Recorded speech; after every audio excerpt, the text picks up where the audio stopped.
Don't forget, you can reach the latest episode of Potomac Watch anytime. Just ask your smart speaker, Play the Opinion Potomac Watch Podcast. That is, Play the Opinion Potomac Watch Podcast. From the opinion pages of the Wall Street Journal, this is Potomac Watch. Welcome back to Potomac Watch. I'm Paul Gigot here with Kim Strassel and Elliot Kaufman. Obviously an issue that's going to hit the desk of the president right away. The new president is Ukraine. And Donald Trump's meeting Wednesday with President Biden. White House is leaking that President Biden will encourage him to support Ukraine further. There's a report which is denied by the Kremlin, but a report that Donald Trump and Vladimir Putin had a conversation last week that we know he did have a conversation with Volodymyr Zelensky, the head of Ukraine. So this is coming to a head right away. Let's listen to Jake Sullivan, the Biden National Security Advisor, on Face the Nation. President Biden made clear when President Zelensky was here in Washington a couple of months ago that we would spend all of the resources that were provided to us by the Congress on time and in full, meaning that by January 20th, we will have sent the full amount of resources and aid to Ukraine the Congress has authorized. And of course, President Biden will have the opportunity over the next 70 days to make the case to the Congress and to the incoming administration that the United States should not walk away from Ukraine, that walking away from Ukraine means more instability in Europe. And ultimately, as the Japanese prime minister said, if we walk away from Ukraine in Europe, the question about America's commitment to our allies in Asia will grow. No matter what you think about the Biden-Ukraine policy, Elliot, that's an important point.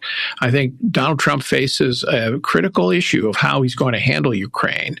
And if he handles it badly, and it's perceived as undermining Ukraine's security in a fundamental way, that could become his Afghanistan. It could go very poorly. And just as they've bragged, and I think rightly so, on the campaign trail, that there weren't new wars while they were in office the first time, Russia did not attack. Russia wouldn't have attacked. Iran and its allies, they didn't attack. They wouldn't have attacked if Trump were in office.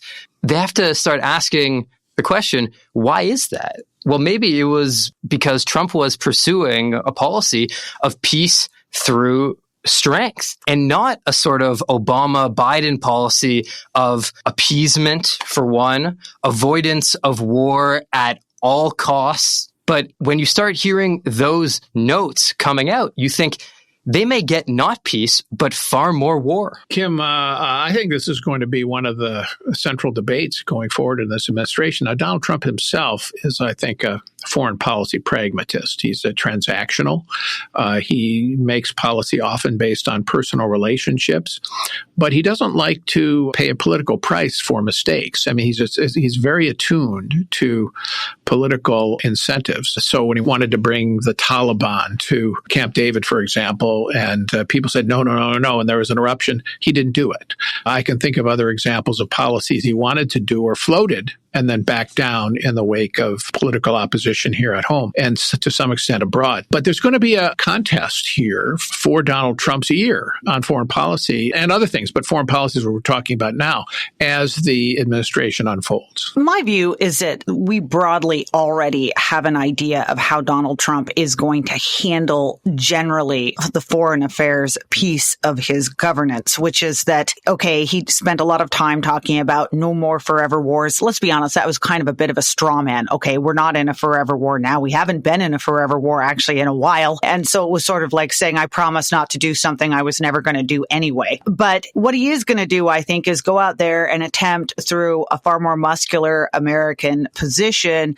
calm down some of these hot spots that are going on in the world, whether that be what's happening between Russia and Ukraine, whether it's what's happening in Israel. This is where the advisors then make a huge difference, because putting pressure on Vladimir Putin to remove himself from Ukraine is one thing.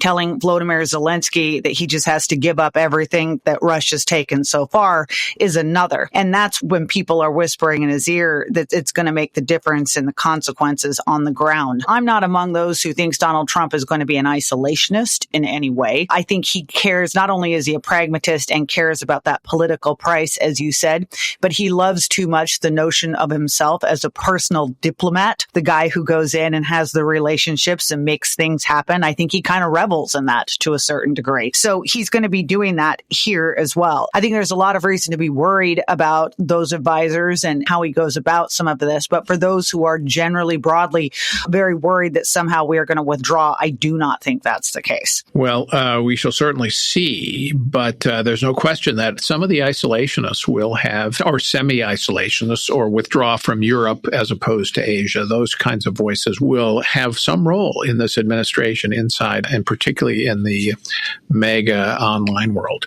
All right, Kim and Elliot, thanks so much for being here. That's it for today on Potomac Watch. So the Trump administration slowly forming. We'll be here to chronicle it all on Potomac Watch. Thanks to you all for listening.